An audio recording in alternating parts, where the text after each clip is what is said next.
What's going on, everybody? Welcome back to the channel. Jake Shavink here, and we are continuing our mini-series on what the Green Bay Packers should do at center for the 2021 season following the departure of Corey Linsley in free agency. Now, if you missed part one of the mini-series, it's right here for you guys. Make sure to click it. Come right back here. We'll be waiting for you. And if you have seen it, obviously you're in the right place. But for those who haven't, encourage you to go check it out right here. It's worth it. It's a really good video, I promise. We'll be waiting for you. All right, so for those who have seen it, we're going to continue here with another in-house replacement at center for the Packers. One who is a little bit younger, actually, than Elton Jenkins. Was his rookie year last year. And of course, folks, we are talking about Mr.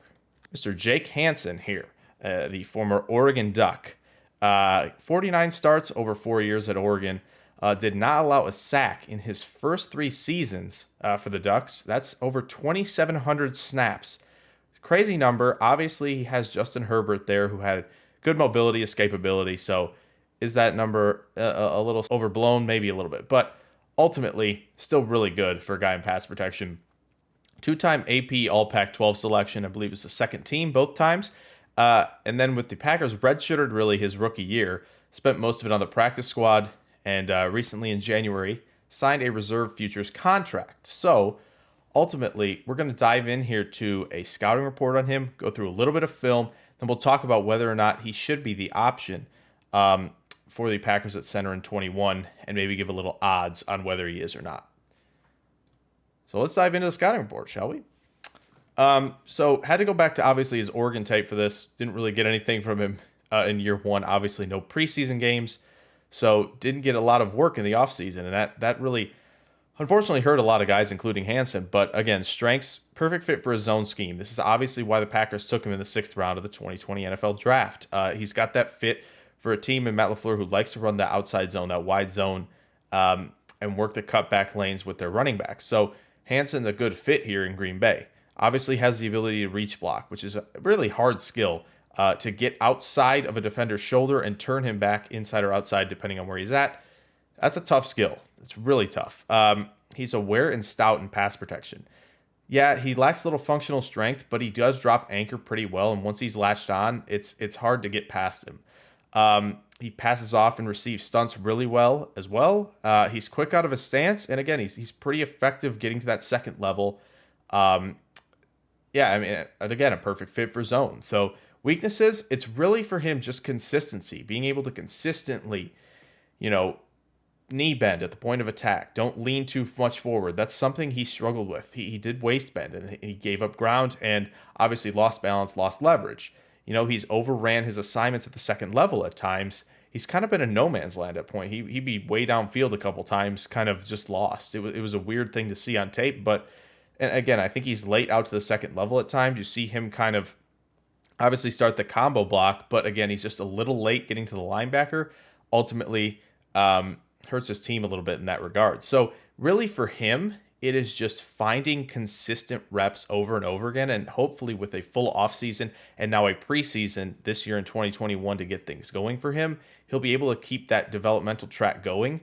Ultimately, I think he's a really fun player. Again, he has really the power at the point of attack as well, something that obviously in strengths as well that you see there. I think you'll see it on tape really with what he can do. Again, I think he's a really effective player. He just needs some time, and obviously being a day 3 pick, that's what he will get. So let's dive into a little film here and check him out. Alrighty, time for a little Jake Hanson film here from Oregon. Got quite a few clips here for you guys, but I think we'll just kind of run through it pretty quick. We'll stop and start where we may want to and go back and check a few things, but start off with some Washington tape here. Again, I think just the ability here, gain leverage initially, turn this guy back inside, obviously helps the team out, get a little lane there. Again, look at that. Stout at the point of attack, pass protection. He isn't giving up any ground there at all. Another one here, good pass and receive on that stunt. Really effective there for Hanson. It's a good job. Here we go. Another reach block here, getting a turn outside. Obviously not a big gain, but Hanson does his job there, and that was really good. Another pass off, receiving that little late blitzer from the DB. It's good stuff from Hanson here. All right, a little bit of get out in space time. This time doesn't get really lost. He gets a shove there. Obviously, not going to be able to keep up with a DB, but still really good getting out in space and hopefully try and make a play. Another one, look at that. Look at him drive to defender into another guy. I mean, it's good power. He's got the power. He's got that little mean streak about him at times, and it's very impressive stuff. Here again, sees that there's enough, turns back to get that second level defender. I think this is a good one to go back to really quick because it just shows how aware he is. And, you know, again, see, he's 68, has leverage. He's going to be able to turn that guy outside. So Hanson quickly turns, gets the second level guy, and, you know, if blocks had been held up there by Penei Sewell, oddly enough, it would have been gold in there. All right, a little rep against Colorado. He absolutely dominated in this game. Look at him drive the defender off his spot. I mean, entire O-line dominated, but Hanson, really good stuff in that Colorado game. Auburn game, obviously drawing Derek Brown on a lot of reps. Brown beat him a couple times just because Brown's an excellent player. But here, again, getting out quick, finding a guy, a little plant on KJ Britt there. Good job. I really do like this. And like I said, I think Derek Brown got the best of him a couple times. But again, Brown has rare quickness for his position, you know, at over 300 pounds. So again, getting a little chip there. And then again, finds Britt there. Gets him on the ground. It's good stuff. It's good stuff from Hanson, really. Here we go. A Utah game. Get Lucky Fotu out of there. Let's go back to that really fast. This is a good one. The Utah game was really a clinic in its own right for Oregon. The offensive line, Jake Hanson, look at this. Good leverage, good strike, gets Fotu way off balance. And obviously Herbert's got plenty of time to escape when he needs to. Another one here, Francis Bernard, another guy who a lot of people liked in the later rounds. A very instinctual, really good processor at the linebacker position. This is no match. Hanson immediately driving him well out of frame there. Easy stuff for him. And then the last rep here against Cal. Going to see him, again, really good engaging at the point of attack. Thought he loses balance there, and that's where you see him waist bend a little bit. He does tend to do that at times, but he recovers really well. Look at it. Finish him off there on the ground. Really good stuff. Really good stuff from Hanson there. Okay, so finally, really, is Hanson the answer at center for the Packers in 2021? Obviously, the answer is most likely no, unless he's made great strides behind the scenes and does so maybe in camp, mini camps, and training camp this year. I don't know. You can see it at the bottom there. I think it's a 5 to 10% chance, really, that he starts for the Packers in 21. I think they have other options. Obviously, if you watched last week's video, you know about Elgton Jenkins and how good he is there. But again, like I said, the lack of rookie offseason really hurt Hanson. I think, you know, it really felt like the Packers drafted him and more O-line late in that draft to really bring a new wave of young talent in there to eventually become starters. And obviously John Runyon has gotten a chance to play a little bit. He got a chance to play in 2020, but Hanson did not.